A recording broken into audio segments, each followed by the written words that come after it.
Hello, greetings everyone. It's Heather King, and it is the Feast of St. Thomas. I'm in Los Angeles. I live in Tucson, as you may or may not know, but I'm back in Los Angeles where I lived for many years. So I'm here for a month, and there's a beautiful. I went to the 8 o'clock Mass at our Mother of Good Counsel today on Vermont and Los Feliz. Anyway, there's a beautiful painting in the back of this month's Magnificat. It's Caravaggio's The Incredulity of St. Thomas. And he's got his finger in the wound in Christ's side. And the, it's just brought tears to my eyes. I mean, he and the other apostles are just, as we would be, just kind of brows furrowed. And what? Is it really him? I mean, it is incredulity and hardly daring to hope. It's just so human and beautiful. So you can look it up online too, of course. Yeah, Caravaggio, the 1601 or something like that is the date of it. But also, I've been thinking about I'm going to call this the much-maligned virtue of purity. Because being back, I came into the church in LA in 1986. I mean, I was so formed here, and as I look back, even though I've always had, of course, a life, an exterior life, but really the deepest part of my life since I came into the church has been creeping around, always by myself, to Mass at whatever church is at hand. And so anyway, I've gone a couple times to a church, Immaculate Heart of Mary. It's in East Hollywood, which is really kind of it's just kind of a wasteland now. It's very sad. Santa Monica Boulevard, just west of Vermont. And they have a 5:30. It used to be daily Mass. Now they have it Monday, Wednesday, Friday, and I think they have a 7 p.m. on and Spanish or the Philippine language, Tagalog. Is that how you pronounce it? Anyway, it's and they have a school attached to it as well. But the point is, it's just such a beautiful hour of the day, 5:30. It's the magic hour, the light in Los Angeles, and this church is a very humble church. With it's been, I think it's established in 1910, but you've been in these churches. They're very humble, and yet there is the odor of sanctity. There is something about certain spaces. I mean, a Catholic church is just by prima facie always one of those spaces, but sometimes you get an extra special feeling of just people of profound prayer, profound suffering, profound joy.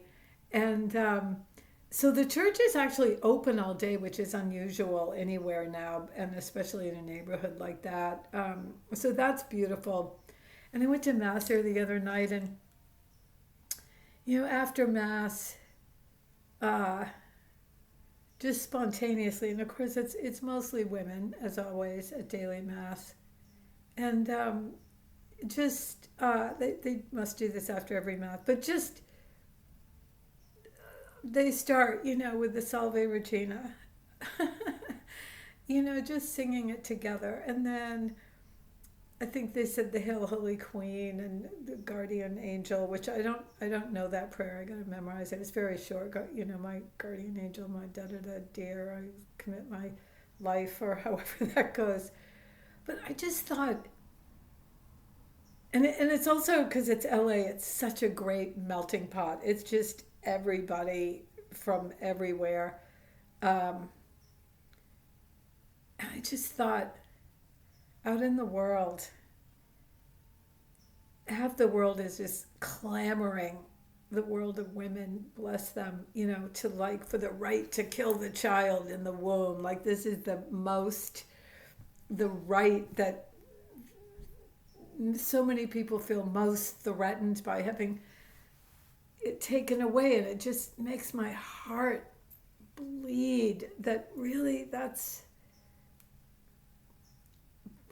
that is what you consider your deepest birthright. It's just so sad.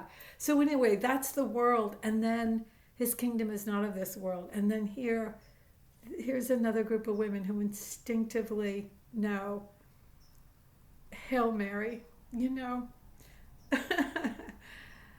Hail Mary, full of grace, mourning and weeping in this valley of tears. Anyway, it was just such a moment of, this is the way, the truth, and the life of, and it is, it just never ceases to amaze me how utterly unseen it is by the world, how utterly not valued. Anyway, so it's beautiful, and I feel very grateful that I can go there. Anyway, and then our Mother of Good Counsel is also open all day. So I have these places I can go and just sit in silence with the tabernacle. But I wanted to tell this. I don't think I've ever told this story, and I hesitate, but because it's anyway, I'm just going to tell it anyway, because it goes to this whole idea of I've heard people say lately, it's beautiful. These are people, they're searching for God, and they have gotten it into their heads that, God, the Christian God is a punishing, hateful, woman-hating God, which of course is completely erroneous, and I don't know.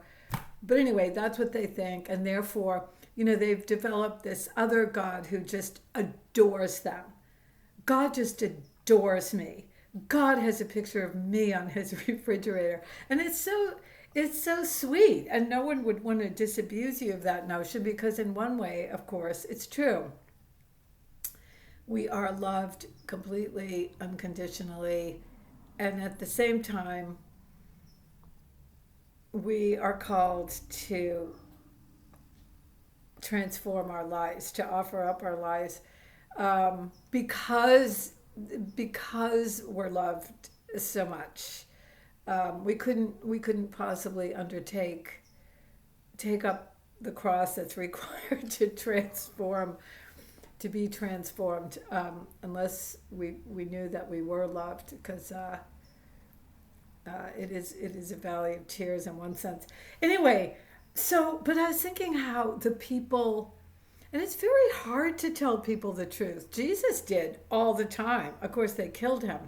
But we all know this in our lives, our families, our friends. There's always this kind of tension of, who am I to try to set people straight? Are you kidding me? I'm the biggest sinner on earth. But on the other hand,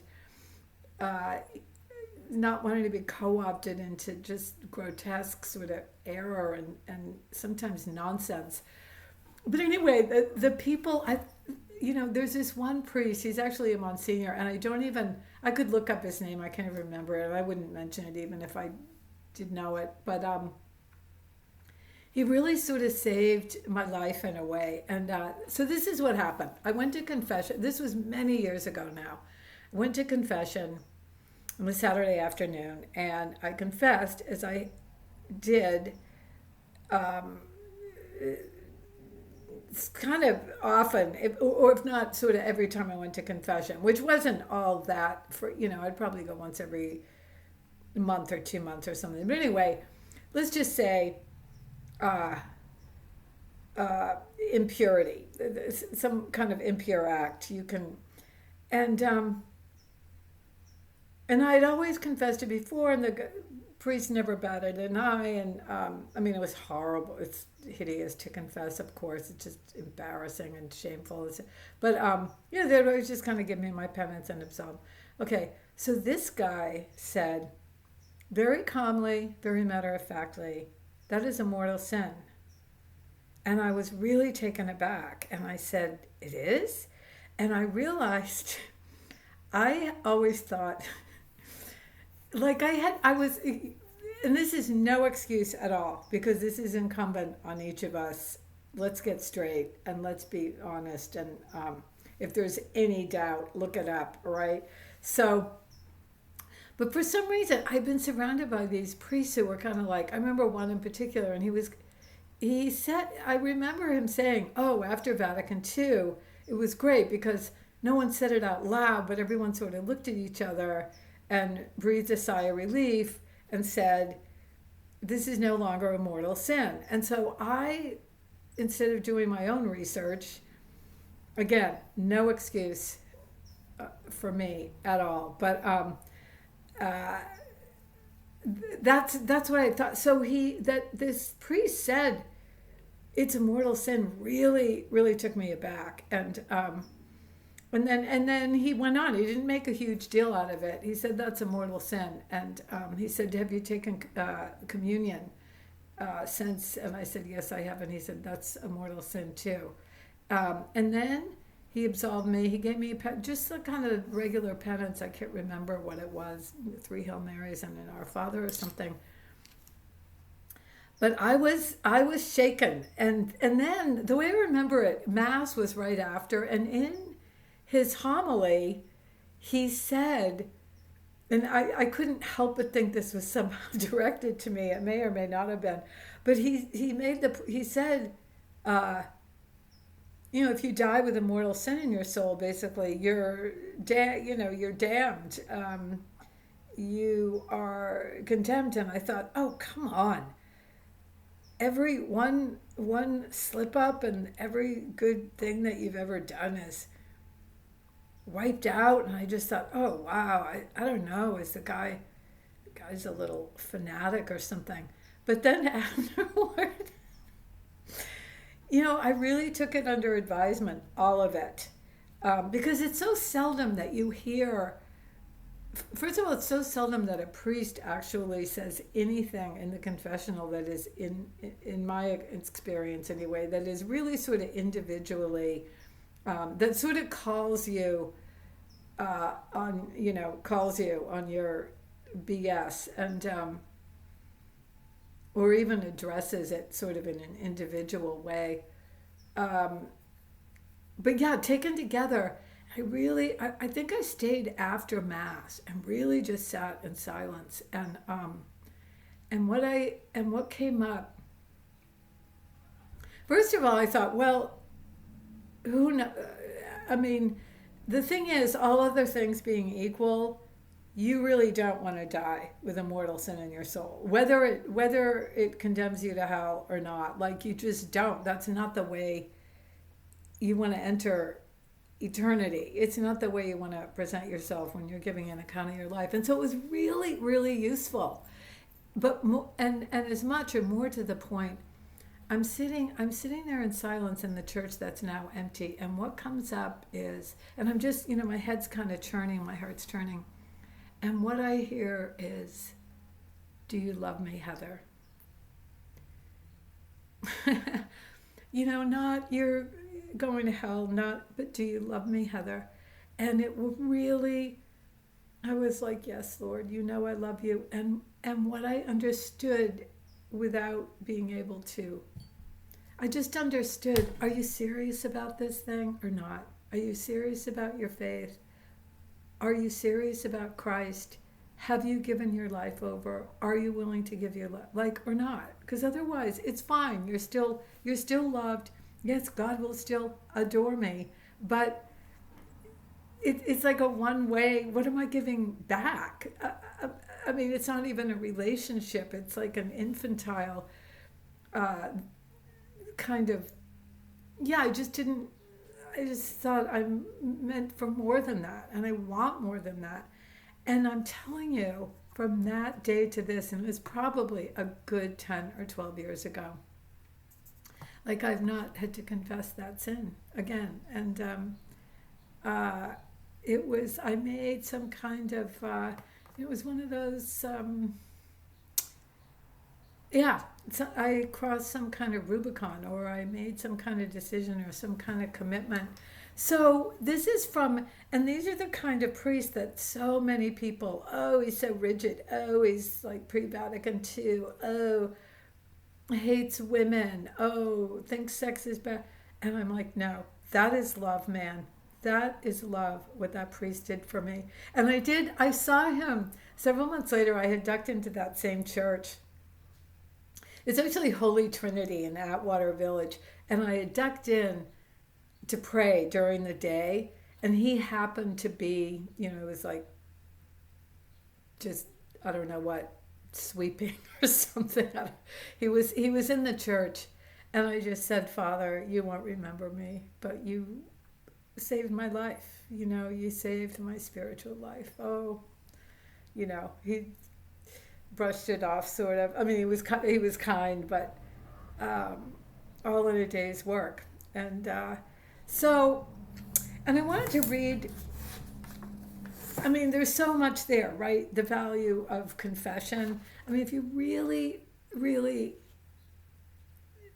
believe that all of it is deeply, kind of earth-shatteringly important, whatever you hear in confession will be kind of monumental.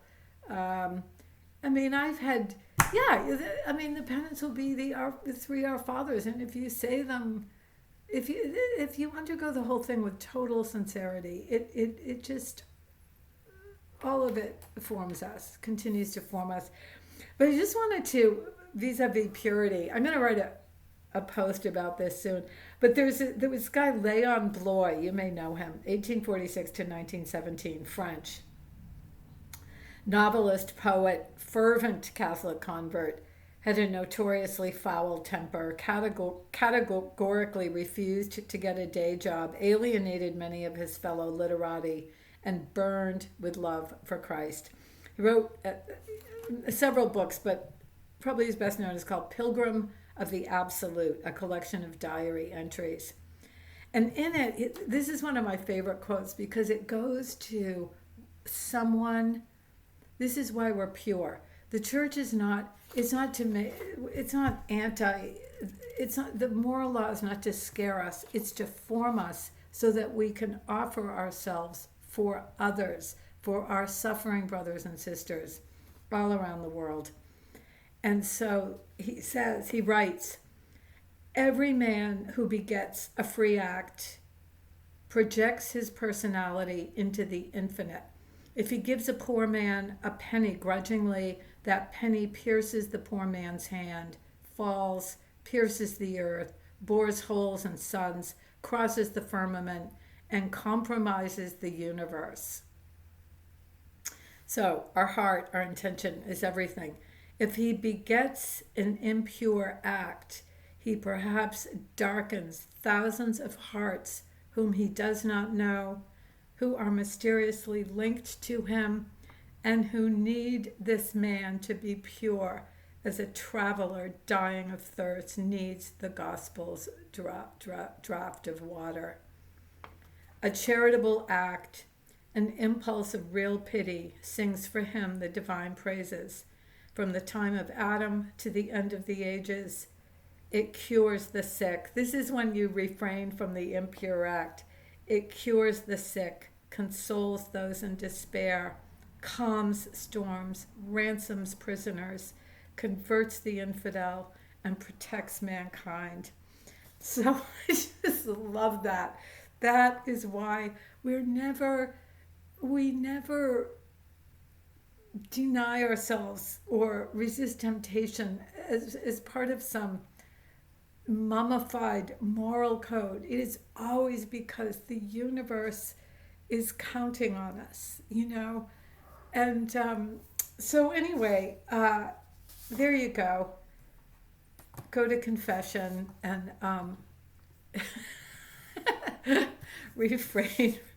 let's refrain from impurity of all kinds. And look at just take porn addiction, which everyone knows is just a hideous scourge rampaging through the world. And so am I contributing to that by my own impurity, or am I moving toward being healed from it? So anyway, there you go. And thank you very much for listening. Oh, I have this new Jesus icon. Can you see it? I got it from this Russian icon store in Boston. show it up close. You can't really see it, but it's great. He has a gold, it's like Christ the Pantocrator, or is that how you say it? Crater. Anyway, it's a Russian. He's sign of peace, and that's a great icon to pray with. Okay, have a great weekend.